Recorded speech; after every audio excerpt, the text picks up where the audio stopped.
If you're looking to buy a stacked NBA 2K account with max badges and more, visit sportstmb.com.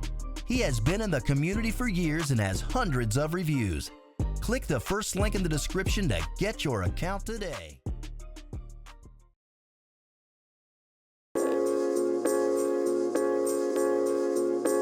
Mid-range jumpers are probably the most talked about and scrutinized shots in basketball today, especially as of late, though it does really feel like the topic is coming up constantly. It came up a lot after the 2019 playoffs when Kawhi mid-ranged the Raptors on their way to a championship. That and fantastic defense, let's not give all the credit to Kawhi. And as of recently, a not league-wide debate, but debate nonetheless, came up when a false story about Zach LaVine came out. There was false reports that came out that said he took issue with the Bulls offense attempting to cut down on mid-range shots. That story was fake, but that didn't stop the debate. Also, as a side note, Zach should be cutting down on his mid-range shots because he does not shoot a good percentage from mid-range. Shot 30% last year. There was also a joke that Thomas Satoransky made a few games ago after Zach made a 2 with his foot on the line, saying, "Oh, you took a mid-range, we don't do that here." Taking a shot at Jim Boylan, who,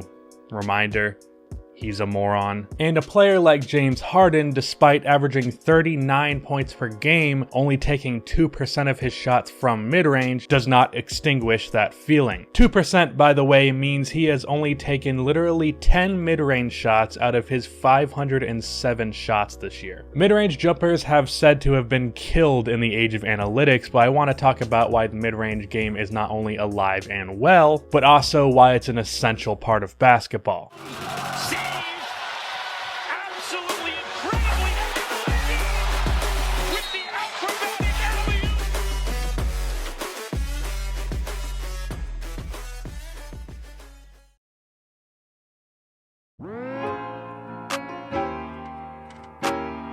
The mid-range game has been a hotly debated topic ever since the age of analytics. When you dive into the numbers, the mid-range shot really is the least efficient shot in basketball. Shooting at the rim is obviously a high percentage look, and then from 3 you obviously get an extra point. So if you're going to take a 2-pointer for the sake of efficiency, you definitely better be off taking a layup than a mid-range shot. And then if you're going to take a jump shot, you might as well take a 3-pointer because of the extra point. So for the most efficient offense on paper, if you're going to take a 2-pointer, take a layup, and if you're gonna take a jump shot, take a 3-pointer. That has been the general trend in the NBA as of late. It has not been a hard line, but it's been a lot less blurry than it has been in the past. 3-point attempts keep getting higher and higher as the years go on, and mid-range shots have become less common. The only team where a hard line has pretty much been drawn is the Houston Rockets, who have pretty much rode the analytics train right to a great regular season offense that ultimately fails in the playoffs. And also, by the way, is incredibly painful to watch. Seeing Harden pull up from 3, good shot or no, passing up on a mid-range shot and just forcing things on offense. Very obviously forcing shots that fit the analytics rather than taking what actually comes in the flow of the offense. It's not an enjoyable thing to watch. While the numbers may be true about mid-range shots being inefficient, if your mind shuts them off as something that you can take, those other shots are going to become way less efficient. Basically, forcing offense is always bad, even if the shot is technically a positive analytically. The constant trying to draw fouls thing that Harden does as well is also analytics, because the more fouls you draw, the more efficient your offense is on paper. The problem with this philosophy, or just way of looking at basketball, is that it makes your offense predictable, which is why the Rockets have failed in the playoffs time after time. Now, this video is not me trying to take shots at the Rockets, though I have no problem doing that. But the point is, it is pretty clear that analytics-only offenses just do not work. It's not a winning formula, even though on paper it should be. One of the reasons that layups are so efficient, not just the fact that they're right at the basket, is that the mid-range makes those shots more available. Take that away, and your defender is going to back up on you and wait for you to either get an offensive foul when you push them at the basket because you met them there, or you miss, or you get bailed out with a foul, or maybe you make the layup. It's why in the playoffs, the Celtics were able to make Ben Simmons way less effective. The Raptors were able to build a wall in the paint for Giannis, which made him play terribly in that series. If the threat of the mid-range jump shot is not there, then you can load up in the paint. Now, the reason for those two isn't an unwillingness to take mid-range shots, rather an inability to make them. But that logic still applies to a guy like James Harden. If you know Harden, who is without a doubt a capable mid-range shooter, is not going to take the shot, same thing applies. And in the playoffs, Harden can throw back his head as much as he wants. He's not going to get the foul,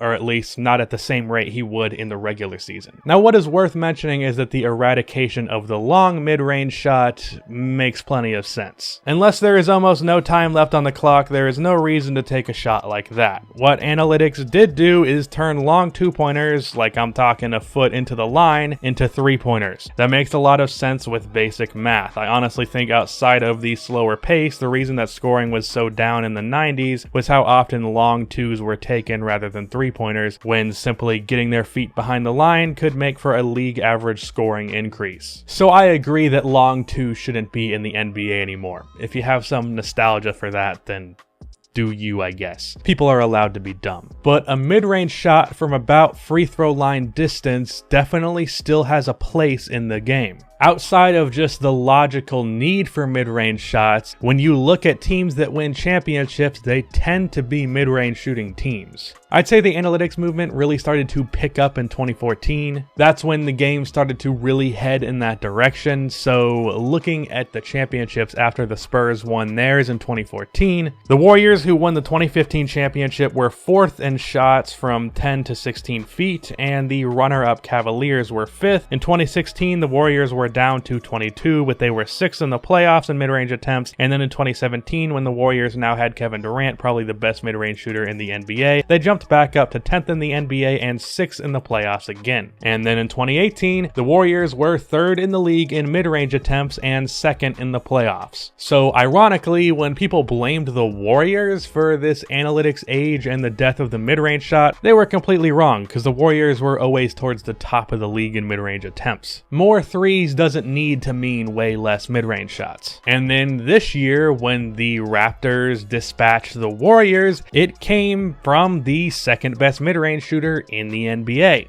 Kawhi Leonard. Because it's worth mentioning that not only have the best teams in the league been mid-range shooting teams, but when you look at the best players, many of them are good mid-range shooters, with the mid-range game being a prominent part of their offense. Kevin Durant, over the last 3 years, 23% of his shots have come from 10 to 16 feet, and he hit 49% of those, which is very impressive. Kawhi Leonard last year, when it didn't seem like he could miss from mid-range, shot 47% from mid, with 19% of his shots being from 10 to 16 feet. Curry, ever since becoming an MVP in 2015, has shot 43% from mid. Kyrie Irving has shot 47% from mid over the last 6 years. Joel Embiid and Nikola Jokic are both good mid-range shooting big men. LeBron is a solid mid-range shooter. Klay Thompson, ever since 2014, has shot 46% from mid-range.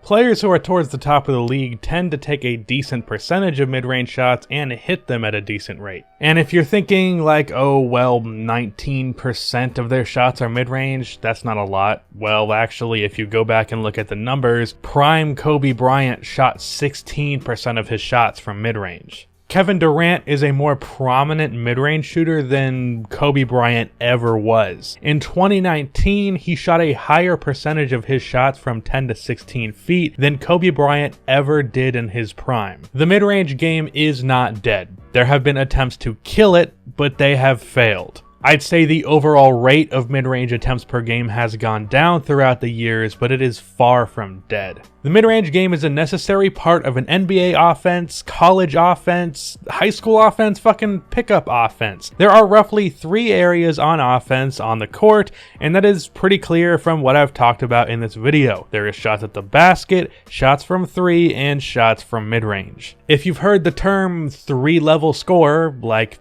Kevin Durant is a 3-level scorer, that's what they mean. The guys throughout recent history who were some of the best scorers have been able to do it on all 3 levels. It's why Kevin Durant is arguably the best scorer ever. He is undoubtedly the best 3-level scorer. Very good in the mid-range, like crazy good at finishing at the basket, and he's been good, albeit a little overrated from 3. I say he's just a little bit overrated from 3 because his percentage and attempts have never really indicated him being one of the best shooters of all time, even though some people would put him in that boat. I would not put him up there with some of the greatest shooters ever.